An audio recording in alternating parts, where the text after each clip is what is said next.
ইসলামের দৃষ্টিতে সীমান্তে পাহারা ও জনপদের নিরাপত্তা নিশ্চিত করা একটি মহান ইবাদত। একদিনের প্রহরা দুনিয়ার সব সম্পদের চেয়েও মূল্যবান, একদিন এক রাতের প্রহরা এক মাসের নফল ইবাদতের চেয়েও শ্রেষ্ঠ। এমনকি এ সোয়াব মৃত্যুর পরেও অব্যাহত থাকে। যারা দেশ, সমাজ ও মানুষের নিরাপত্তার জন্য নিজের জীবনকে ঝুঁকির মুখে রেখে দায়িত্ব পালন করেন, তারা নিঃসন্দেহে বিশেষ সম্মান ও মর্যাদার অধিকারী। কোরআন ও হাদিসে এই ইবাদতের এমন সব ফজিলত বর্ণিত হয়েছে যা অনেক নফল ইবাদতের চেয়েও অধিক মর্যাদাপূর্ণ। সূরা আল ইমরানের ২০০ নং আয়াতে আল্লাহ সুবহানাহু ওয়া তাআলা মুসলিম সমাজ, রাষ্ট্র ও জনপদে নিরাপত্তা নিশ্চিত করার জন্য সীমান্তে ও দেশে প্রহরায় সবসময় সতর্ক প্রস্তুত থাকার নির্দেশ দিয়েছেন।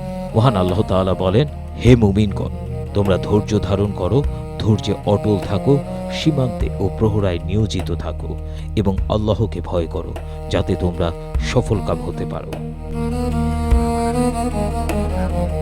দুনিয়ার বিপুল সম্পদ, ক্ষমতা ও ভোগ বিলাসের সঙ্গে তুলনা করেও সীমান্তে পাহারার প্রকৃত মর্যাদা প্রকাশ করা সম্ভব নয়।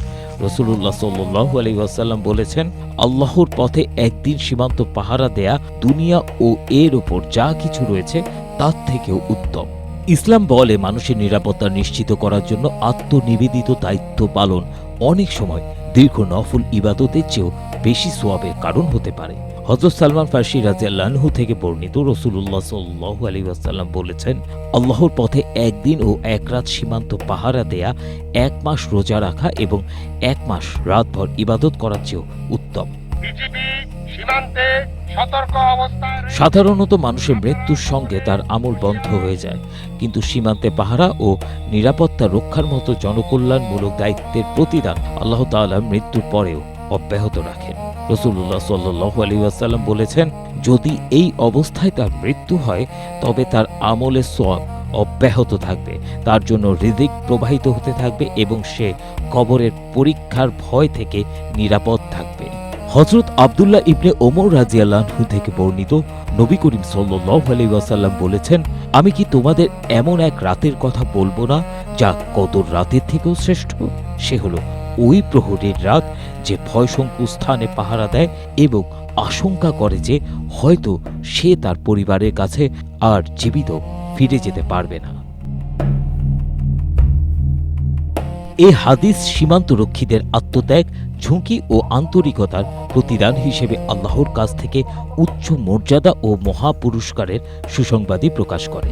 প্রতিদানের মহান স্বরূপ বুঝতে পারবেন আরেকটি হাদিসে, যেখানে সীমান্ত ও জনপদের নিরাপত্তায় নিয়োজিত ব্যক্তিদের জন্য জাহান্নাম থেকে মুক্তির সুসংবাদ দেয়া হয়েছে।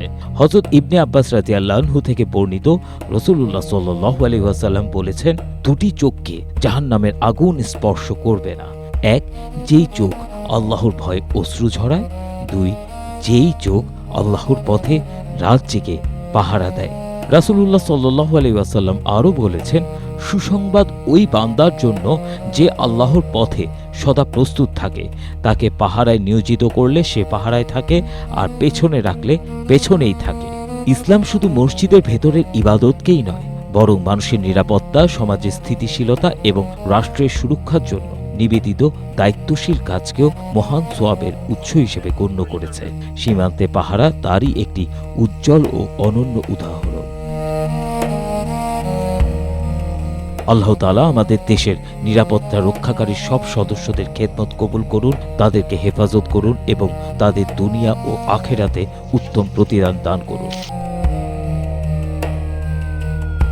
ABM Asaduzzaman, Asia post.